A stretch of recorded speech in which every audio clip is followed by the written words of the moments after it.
My most popular build just keeps getting buffed, so this season I took it into comp and got Ascendant just one day after the new season launch. In this video, I'll be showing you the changes and upgrades that I've made to the build, plus teaching you everything I've learned about how to use it along the way. If you're like me and love playing fast, playing with snappy weapons, constantly getting in the action, and are looking for any excuse to use a hand cannon, this is the build for you. The most fun I've ever had in Destiny PvP comes from this build that I'm about to show you, and I've gotten so attached to it that I've been using it almost non-stop for the past few months. I'm going to tell you how to build it, how it's evolved since I last covered this topic 150 days ago, and go into great detail about how to model your playstyle. And I'll get you in on how to counter this build, and when you should take it off. Let me introduce you to my favorite build, Nami's Strand Hunter 2.0. This video is a sequel to my last video on the subject that aims to explain how the build has changed over time and share what I've learned since then. If you haven't seen that video, I would recommend checking it out after you watch this video through to get a better understanding of the build. I'll leave a link in the description for that. Before we get into the build guide, keep in mind that this build was designed for trials, but will be perfectly viable in comp and any casual modes. Feel free to tweak this build with your favorite guns and exotic armor to find out what works best for you, and join my community Discord if you have any questions at discord.gg/Izanamii or the link in the description. Let's get into it. As an overarching concept, this build was designed around the strengths of Strand Hunter, which are its best-in-class speed and the ability to instantly finish off a low-health enemy with a strand knife. For the subclass and abilities, I run Strand Hunter with Gambler's Dodge to get back the melees as fast as possible, along with the Grapple Grenade to take positions as fast as possible. For aspects, I run Widow's Silk for 2 grapple charges, along with Threaded Spectre. I'll explain why I swapped out Ensnaring Slam from the original build in just a bit. As for fragments, the most useful fragments I've found are as follows. Threat of Ascent reloads your weapons in a pinch, along with giving you some extra handling and airborne effectiveness. Threat of Generation gives you faster grapple grenade energy to move around more. And lastly, Threat of Evolution improves threadlings that come from the Threaded Spectre. The 4th fragment slot is whatever you want. I use Threat of Finality to help smooth out my recovery stat. Now, onto armor. As you might expect from a go fast build, Stompies are the obvious choice. This season, Bungie removed the penalty that they suffered from when you use your class ability, which completely changes the way I play the build. Previously, I would run Ensnaring Slam and only use my slam in a pinch when I needed to get out of trouble. Now that I can freely use my dodge ability, I've decided to capitalize on this with Gambler's Dodge to get my melee back more often, which is a key element to this build. Using the slam doesn't refund my melee energy, so I swapped that aspect over to Threaded Spectre, which I'll explain the usage of in the playstyle section of this video.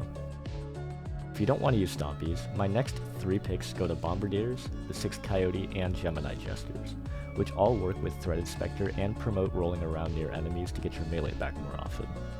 The most crucial part of this build is the weapons, specifically the secondary weapon, Explosive Personality. I had a lot of comments in the last video asking how to get this, and the thing was, the only way to get it back then was to wait for Xur to sell it. Now it's been added to the Presage mission as a random drop, so if you want to get some, wait for the mission to appear in the exotic rotator and farm the activity until you can get enough to craft it. And trust me, it'll be worth it to use your deep sight harmonizers on these. The thing that makes this weapon so powerful is the combination of auto-loading holster and disruption break. Since this is a wave frame grenade launcher, it will always do 131 damage, breaking an opponent's shield and giving you double damage on your kinetic weapons for a 6 to 7 second duration. Speaking of kinetic weapons, let's get into pairings. The 2 best pairings with this, hands down, are Sturm, a kinetic 120 with spectacular range and handling, and the newly buffed Thorn with its catalyst. Either of these weapons will one-shot body if you've hit somebody with the grenade launcher, or the other way around if you headshot someone first and then hit them with the grenade launcher after. Other 140s that aren't Thorn might have some trouble though. 10 Resilience Guardians will be left with a sliver of health in either of these 2 scenarios. The poison from Thorn just happens to be enough to burn through that. Realistically, this build works pretty well with literally any kinetic weapon that doesn't have a charge time, so feel free to use your favorites. Mine is Hawkmoon, which has an insanely accurate hipfire and good in-air shots, and leads to some more lethality to my plays after I entry with my grenade launcher, and can set up some clean multi-kills. Just remember, this only works with kinetic weapons. Strand and stasis weapons won't work. The next thing that you'll want to build is your stat distributions. The armor stats that this build requires are very specific, so make sure to use a tool like D2 Armor Picker to find the correct pieces. In the previous version of this build, high strength was necessary to keep a good uptime on the Strand knife. But now that we're going to be consistently dodging to get our melee back, we want to get this strength as low as possible. For the rest of the stats, I run 80 mobility, since the difference between 8 and 10 is only 2 seconds, and I think it's a worthwhile trade-off to put these 2 points elsewhere. Resilience-wise, you'll want 60 while you're fighting other Thorn users to avoid getting killed by 2 headshots and a body shot, but otherwise a minimum of 20. Shoot for as high as possible recovery and discipline as you can get. I can achieve 100 in both of these stats, but don't sweat it too much if you can only hit 80 or 90. Unfortunately, the Threadrunner super has an absurdly slow cooldown, and you likely won't get it at all even in a 4-4 trials match without very high intellect. So what I've done is I've created 2 loadouts with the same aspects, fragments, and exotic armor in my loadout slots, one with 20 resilience and 70 intellect, and then one with 60 resilience and 30 intellect. I can swap to the 6 resilience one when I fight Thorn users, and I can use the high intellect version when I'm fighting other weapons like SMGs and normal hand cannons. For mods, I run Radar Booster on my grenade launcher to track enemies further away, since it doesn't need any extra handling from Quick Access Sling, and mods like Freehand Grip and Icarus Grip don't give it any benefit.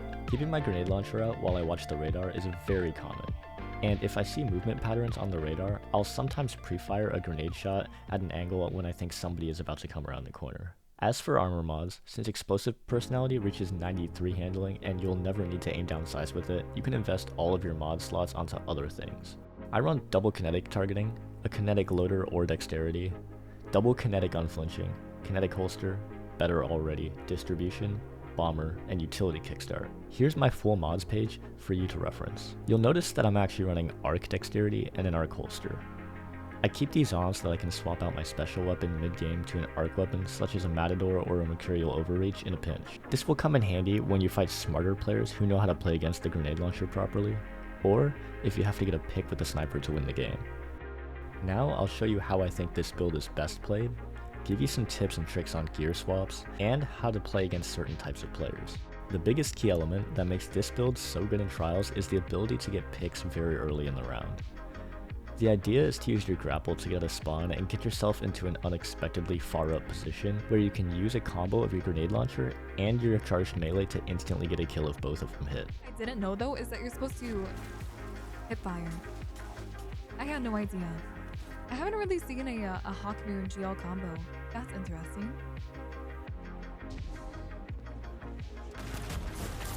Okay. Just gonna hit me with a GL right away. Zero timing required. Using your dodge to roll out of the risky position as soon as you throw both of these at the enemy, which should also leave a threaded specter and give you your melee back. Opening the round of trials like this gives you a safe chance at an opening pick, and leads into the mid round with one grenade launcher shot and your melee ability fully charged to do it again. Now on to rollouts. At the start of a round, if you have a grapple, get yourself into a position that's farther up than the main point of contention where you can throw down a grenade launcher shot where the enemies will run through. If they aren't there yet, crouch and wait to appear off of radar. Catching an enemy by surprise because you're so far up is the key to getting opening picks. Just make sure not to use the same spot too many times, they'll expect you to be there. If you start a round without a grapple, don't go for those early picks in main angles. Save your resources to get mid-round picks. Now for positioning. Throughout the mid-round, you'll want to play one of 2 types of ways, switching between the 2 when needed. Play extremely aggressively, taking advantage of strafe jump to jump peek angles and throw down grenades and melees, using your dodge to get out of trouble. Or you could play extremely passively, crouching and waiting at your optimal range, which is 8 to 20 meters from where you think the enemy could pop out.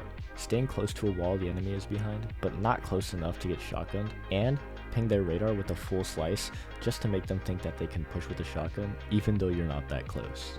As an easy guideline I like to follow, I play aggressively when my melee and or dodge is fully charged, and passively while I'm waiting for them to regenerate. Just keep in mind the build's optimal ranges. Don't get too close, you'll almost always lose every point blank shot since you don't have a shotgun. Treat anywhere closer to 8 meters as your no-no zone. The next big thing to be mindful of is how waveframes interact with map geometry. They'll almost always get caught or bounced if you shoot them at a surface that's not perfectly flat, such as stairs. And they'll almost never work on any surface that moves, such as the Golden Bridge on Eternity, the spinner in the middle of Izanamii, or the cheese wheels on Burnout. Just keep in mind that your grenade launcher can go up and down stairs, as long as you shoot it on a flat surface somewhere before the problematic surface. The wave itself is really long, so don't worry about it not traveling far enough. When you position yourself around the map, just remember where your weapons are effective. Remember the high ground is key to getting your grenades down, and you can't shoot the ground above you. During the mid round, you need to make sure that you're using the right tools for the right job. Since hand cannons have great dueling capability, you don't always want to open every fight with your grenade launcher. Smart players will try to bait these out of you if you shoot them at everyone you see. If I don't have a melee charged, I tend to keep my primary out.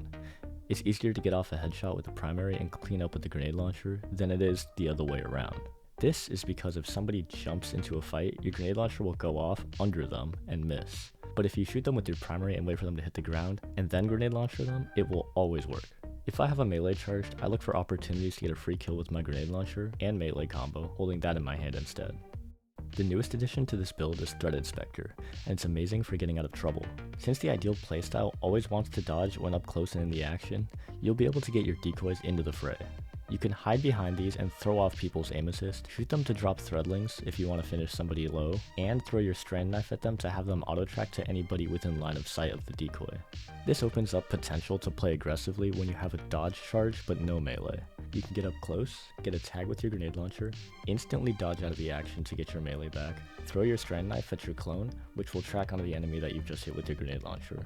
In the event that somebody gets too close for comfort, panic dodging away works even better than before. Your decoy can tank a shotgun for you and throw off the enemy's aim assist. During the mid round, I try not to get too crazy with my grapples, making sure to save one for the start of every round. I'll only grapple if I'm too far behind enemy lines just to get out, or if I know I have a 1v1 and I've gotten the opponent one shot. Grapple pushing these days is extremely risky. You'll just get completely screwed if they pop a random healing or a barricade in your face. When you push with the grapple, just remember to stay within your effective range and make sure that you don't accidentally put yourself in a situation to where the opponent is in your no-no zone. And keep in mind, grappling and then doing a charge melee does not work. If you push your charge melee button while grappling or after grappling, it will use your grapple melee and not your charged melee. The next big thing is mid-round trial swaps. Knowing that some people have you figured out and adapting is the key to beating good players. When players realize that playing up close can get them picked by your GL combo, some teams start playing extremely passively to avoid getting too close. In this case, I like switching to an arc sniper to match my mods. Any adaptive or aggressive frame sniper will work.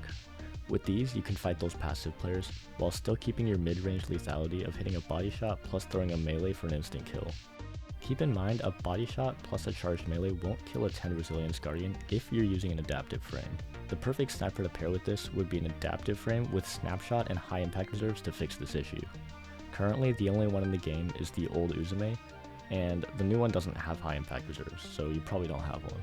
The second situation that can happen is players will start just flying at you with a shotgun to get into your no-no zone. When Wallah was using this build on the main stage at GuardianCon 2023's Invitational Grand Finals, Omelette almost reverse swept him, bringing the final game down from a 0-4 game to a 4-4 game by putting away his sniper and just flying at Wallah with a shotgun on Anomaly.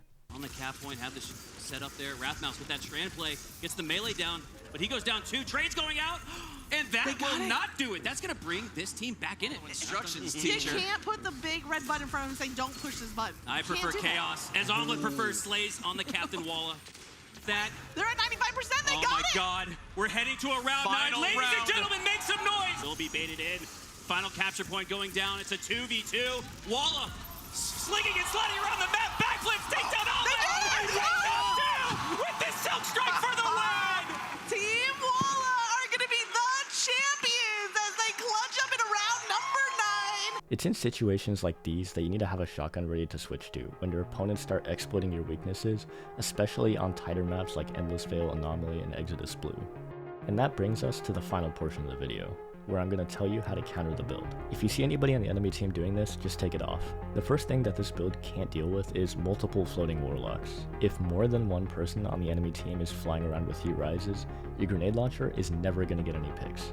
I usually just swap to a sniper.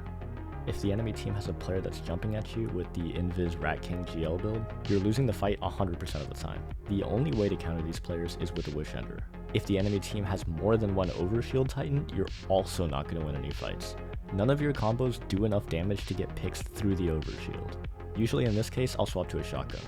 And lastly, if the enemy team starts playing extremely passively and just sits in the back of the map with bows, you're never going to be able to peek for long enough to get any of your combos off either. As good as this build is, knowing when to switch off of it is one of the most important things that you can learn to use it properly. If you enjoyed or found this video useful, make sure to leave a like and subscribe so that I know I should make more content like this. If you want to see any more of my content, check out this documentary I made about the history of Last Wish speedruns. Thanks for watching. Bye!